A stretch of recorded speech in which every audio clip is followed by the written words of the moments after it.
Assalamualaikum warahmatullahi wabarakatuh. Kembali lagi di channel saya, AJP Channel. Di kesempatan kali ini saya akan membahas tentang bagaimana cara beternak burung murai batu. Prosesnya ini cepat ya teman-teman. Kalau versi saya ini, perjodohan hanya butuh waktu sekitar 3 atau 4 hari. Gimana caranya? Penasaran? Jangan lupa ya teman-teman, ini di subscribe ya di channel ini, karena subscribe itu gratis. Kita lanjut ke pembahasan beternak burung murai batu. Yang pertama-tama kita lakukan adalah pemilihan indukan, dimana pemilihan indukan ini menjadi kunci ya teman-teman untuk kesuksesan ternak burung murai batu. Dimana nantinya yang menentukan berhasil atau tidaknya ternak itu ya di proses pertama ini, pemilihan indukan yang benar. Seperti apa indukan yang benar itu? Kalau menurut saya sendiri, indukan itu yang penting gacor. Kenapa harus gacor? Karena jantan gacor itu menandakan kalau dia sudah birahi. Kalau bisa usianya sudah di atas 1,5 tahun ya teman-teman, atau 1 kali urakan atau mabung, 1 kali mabung. Jadi dihitung dari dia lepas trotol, mabung 1 kali, nah itu saya rasa sudah cukup. Sebenarnya untuk lepas trotol sendiri sudah bisa diternak, tapi ya kita lihat kondisi burung tersebut. Kalau burung kondisinya sudah gacor, birahnya sudah keluar, sudah bagus, ya monggo bisa diternak. Tapi kalau burung kondisinya masih ngeriwe-ngeriwe, nah itu nanti resiko membantai betina lebih besar. Kenapa? Karena birahinya dia itu belum maksimal, pasti akan berantem nanti dengan pasangannya. Terus untuk betina sendiri, kita tidak ada patokan usia ya, kalau emang lebih tua ya lebih mantap. Kalau ada ya usia 1 kali urakan itu juga sudah mantap. Tapi rata-rata di kandang saya sendiri betinanya lepas trotol ya teman-teman. Kenapa saya ambil lepas trotol?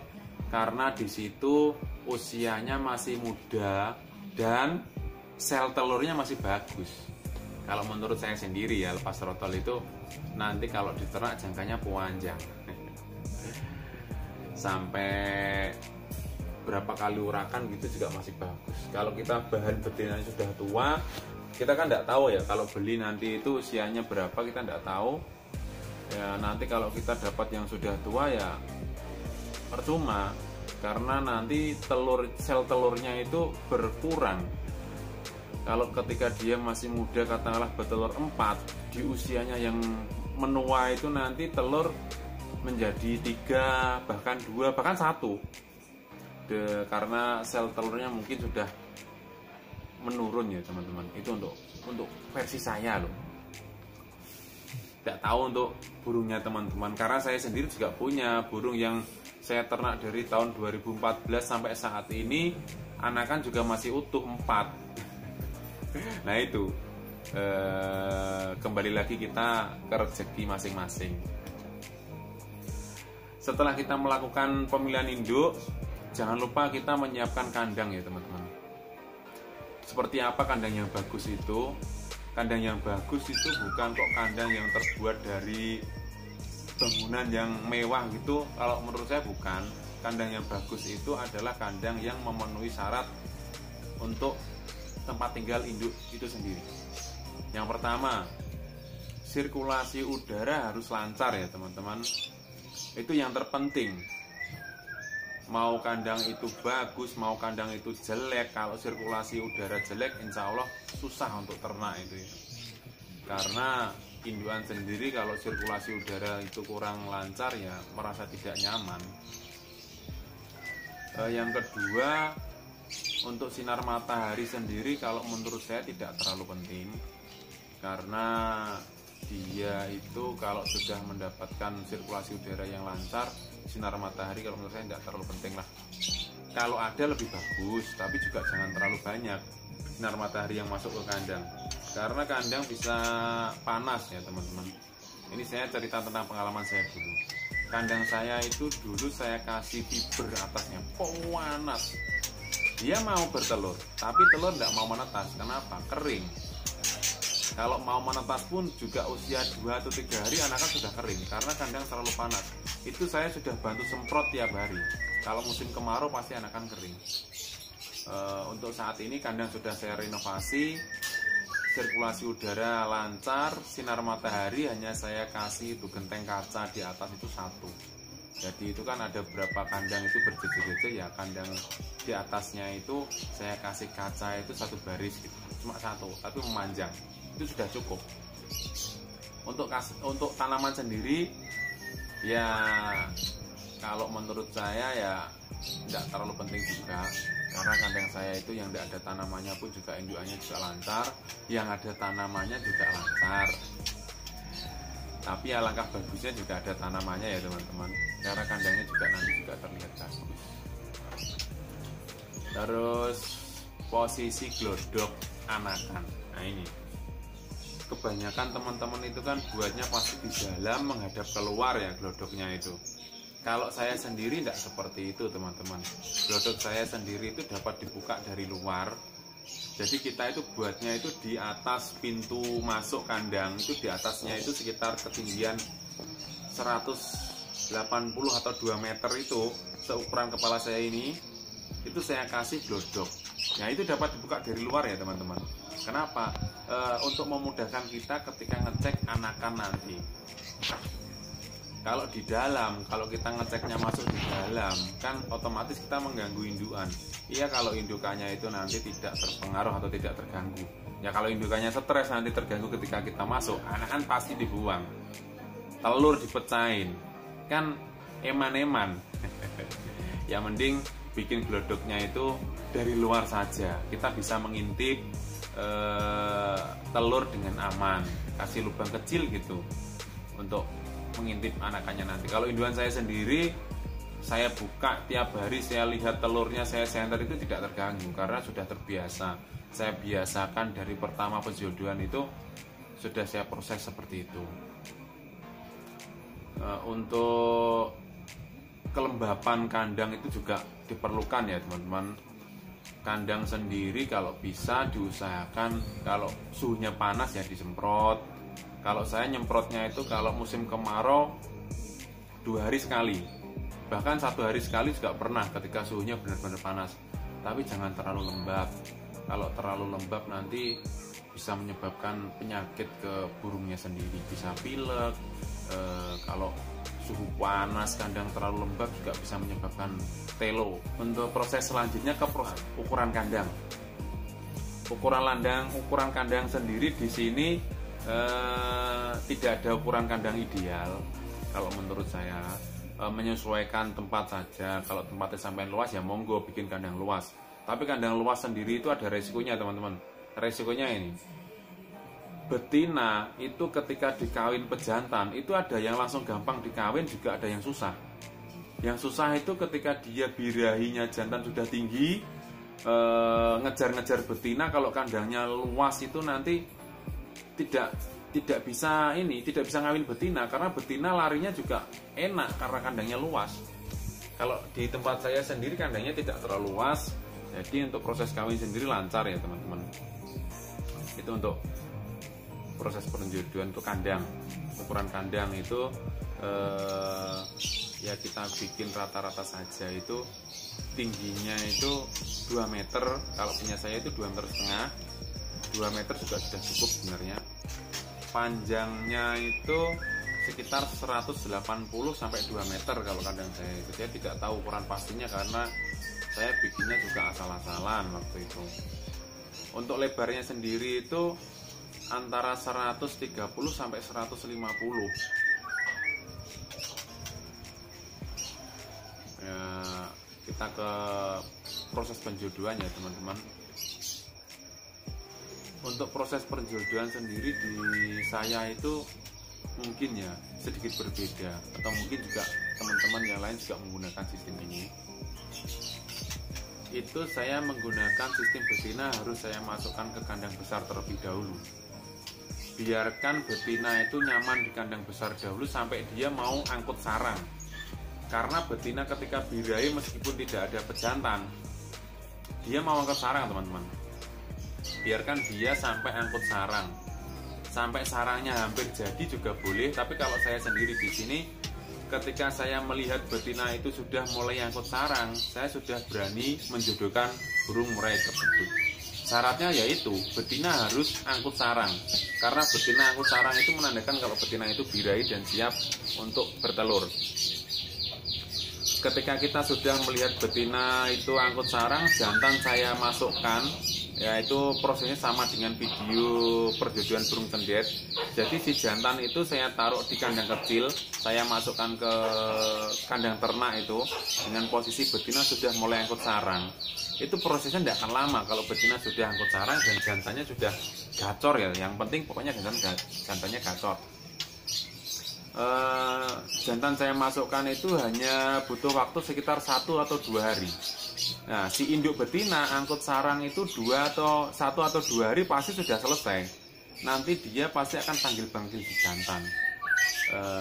Biasanya ditandakan betina itu mulai mengeluarkan suara panggilan itu, katakanlah gacor, mulai gacor, dan dia itu ngeleper-ngeleper atau membuka sayapnya itu ngeleper-ngeleper minta kawin.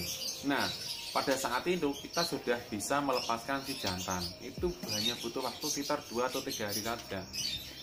Jantan kita lepas pasti sudah kawin. Dengan catatan jantan gacor ya teman-teman. Pasti kalau kita lepas pejantan tersebut pasti langsung kawin. Itu tidak butuh waktu lama, tidak sampai 1 minggu itu pasti sudah bertelur. Kalau saya itu menjodohkan itu cepat. Proses penjodohan itu 2 atau 3 hari setelah jantan saya lepas. 3 hari berikutnya atau 4 hari gitu si betina sudah bertelur, pasti sudah bertelur. Kalau emang betina sudah birahinya sudah tinggi dan sudah dikawin itu pasti bertelur. Dia bertelur pertama, bertelur 1 itu ya, itu saya sudah hitung hari ke-1 dia bertelur sampai hari ke-14. Itu kalau emang telurnya isi ya sudah menetas di telur hari ke-14. Tapi sebelum itu saya ketika indukan bertelur itu usia telur 5 hari sudah saya senter. Kalau memang dia sudah isi pasti sudah kelihatan teman-teman. Embrionya itu di dalam sudah hidup, sudah seperti ada detak jantung kecil itu. Kecil tapi sudah terlihat kalau di senter. Nah, kalau sudah seperti itu ya saya biarkan. Kalau telur kondisinya masih kosong, kalau saya sendiri masih ragu, di usia 5 hari saya senter kok masih kosong dan masih ragu, saya tunggu 2 hari lagi. Di usia telur ke-7 hari, telur itu kalau masih bening, saya pasti buang. Kenapa saya buang? Karena di situ biar indukan cepat mengulang proses perkawinan lagi. Jadi kita tidak usah menunggu waktu sampai 15 hari atau 16 hari, terlalu lama. Jadi prosesnya kita percepat dengan cara ya amannya di usia telur 7 hari sudah kita senter. Kalau 7 hari kok masih kosong belum isi, dibuang tidak apa-apa, telur itu tidak akan isi teman-teman. Karena pembuahan burung murai sendiri itu telurnya itu perkembangannya cepat, sama dengan kenari itu cepat. Dia proses hanya sekitar 12 sampai 15 hari itu telur sudah menetas. Untuk proses selanjutnya kita pemanenan anak itu kalau saya netas di usia di hari ini kan menetas, katakanlah di tanggal 1 menetas. Nah, telur itu anak itu saya sudah hitung itu usia 1 hari. Dari pertama menetas itu telur sudah saya anggap itu usia 1 hari ya anakan itu. Nanti 7 hari berikutnya telur itu anakan itu sudah saya panen. Masih kecil, saya sudah sepanen. Untuk mempercepat proses indukan agar produksi lagi ya teman-teman, kejar target. Saya lupa ya, ini saya lupa. Untuk menu pakan sendiri itu saya menggunakan wur. Ya banyak teman-teman yang katakanlah ngejek saya, kenapa kok indukan murainya dikasih makan wur. Mau anakannya kok indukannya dikasih makan tidak enak. Tapi itu ada manfaatnya ya teman-teman. Kenapa kok indukan saya itu saya kasih wur. Dulu juga saya seperti teman-teman yang lain, indukan saya itu saya kasih makan full, katakanlah serangga, mulai dari keroto, jangkrik, ular kandang, ular Hongkong itu full tiap hari. Tapi efeknya jelek teman-teman. kebanyakan indukan saya itu pada gajah. Kalau indukan sudah gajah, telurnya itu banyak yang tidak isi, karena pejantannya malas untuk ngawin. Jantan gacor, tapi dia tidak punya birai kawin. Dia mungkin punya birai kawin ya, tapi malas gitu loh. Makanya telurnya banyak yang kosong. Untuk betina sendiri rawan teman-teman, kalau sampai dia itu gaji, telurnya tidak bisa keluar. Iya, kalau sampean itu ternaknya bisa mantau tiap hari. Kalau saya bisa mantau tiap hari, pagi, siang, sore saya bisa mantau, karena saya tidak kerja teman-teman. Kerjaan saya ya ternak burung ini. Itu enak. Ya kalau untuk sampean-sampean yang kerja, ketika burung itu tidak bisa keluar telurnya, sampean kerjanya pagi. Nah, burung itu sekitar katakanlah siang hari sudah tidak bisa keluar telurnya, itu pasti sudah jatuh di bawah. Sampean pulang kerja sore, burung itu kondisinya sudah mati teman-teman. Karena apa? Karena dia tidak bisa mengeluarkan telurnya itu, karena dia lagi posisi gaji. Jadi saya, untuk pengalaman saya pribadi seperti itu. Makanya sampai saat ini saya menggunakan menu harian WUR. Untuk proses ketika perjodohan sendiri itu, ketika jantan baru saya masukkan ke kandang kecil itu, menu harian indukan WUR. Saya kasih EF itu jantan 5 ekor jangkrik, betina juga 5. Saya tidak kasih tambahan apa-apa ya teman-teman. Saya tambahnya cuma menu hariannya cuma itu. Sampai jantan itu saya lepaskan, kan betina sudah birahi kan, saya anggap sudah minta kawin, dan waktunya jantan melepaskan si jantan itu, jantan saya lepaskan. Nah, di sini menu harian saya kasih jangkrik agak banyak, karena proses kawin itu menurut saya ya, birahinya si jantan itu kalau kita kasih jangkrik banyak pasti cepat naik birahinya. Dari 5 ekor untuk per satu indukan itu kan jantannya saya kasih 5 ekor gitu ya, itu nanti jumlahnya saya perbanyak. Untuk sepasang itu jantan betina saya kasih sekitar 50 ekor jangkrik. Itu ketika proses dia kawin gitu. Sampai dia nanti telur pertama, menunya masih sama. Jangkriknya saya kasih 50-an ekor itu tiap hari sampai dia angkrem ya teman-teman. Di sini saya kasih jangkrik banyak itu sampai dia angkrem. Setelah dia angkrem, telur terakhir keluar, menu harian kita kembalikan seperti awal lagi. Dia saya kasih WUR itu sama EF-nya itu cuma pagi aja. Untuk 2 pasang itu saya cuma kasih 10. Satu pasang induan itu saya kasih 10 ekor jangkrik. Entah itu nanti yang makan si jantan atau yang betina, tapi saya hanya kasih 10 ekor itu di tiap pagi. Sore sudah tidak saya kasih makan lagi. Untuk WUR sendiri saya kasih banyak ya. Kalau WUR-nya jangan sampai telat. Menu makan ini saya lanjutkan sampai di hari H-1 sebelum dia menetas. Makanya tanggal telur itu harus kita catat. Untuk apa ya? Untuk ini. Di hari H-1 ini kita menu pakan sudah kita full serangga. Saya tidak menggunakan kroto ya di sini teman-teman. Saya cuma pakai ular hongkong.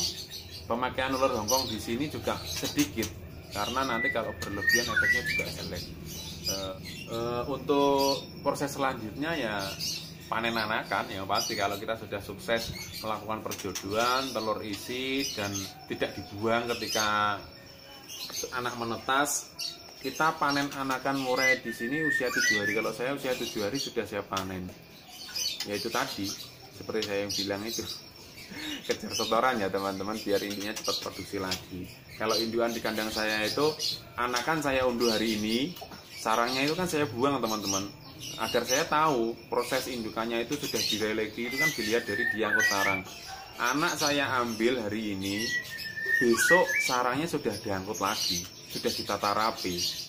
Nah di situ induan pasti sudah kawin lagi, tidak butuh waktu lama. Anak saya panen hari ini, besoknya telur sarangnya sudah jadi, selang 2 hari itu pasti sudah bertelur. Jadi mulai dari anak saya panen, hari pertama dia angkut sarang, hari kedua dia sudah kawin, hari ketiga, keempatnya, hari keempat dia pasti sudah bertelur lagi. Itu prosesnya pasti berulang seperti itu terus. Ya, ini hanya sekedar pengalaman saya bagikan ke teman-teman. Saya bukan bermaksud kok menggurui teman-teman yang sudah bisa, yang sudah ahli dalam beternak burung murai batu. Tujuan video saya buat ini saya tujukan untuk teman-teman yang pemula ya, khususnya seperti saya sendiri ini. Saya juga menganggap kalau diri saya ini pemula. Siapa tahu video saya ini bermanfaat. Ya, sekian dari saya tentang penjelasan perjodohan burung murai batu. Jika ada teman-teman yang masih kurang jelas, monggo ditanyakan di kolom komentar nanti ya. Jangan lupa, saya ingatkan lagi, tonton videonya dan di subscribe channelnya ya teman-teman, karena subscribe itu gratis. Ya, saya akhiri. Assalamualaikum warahmatullahi wabarakatuh.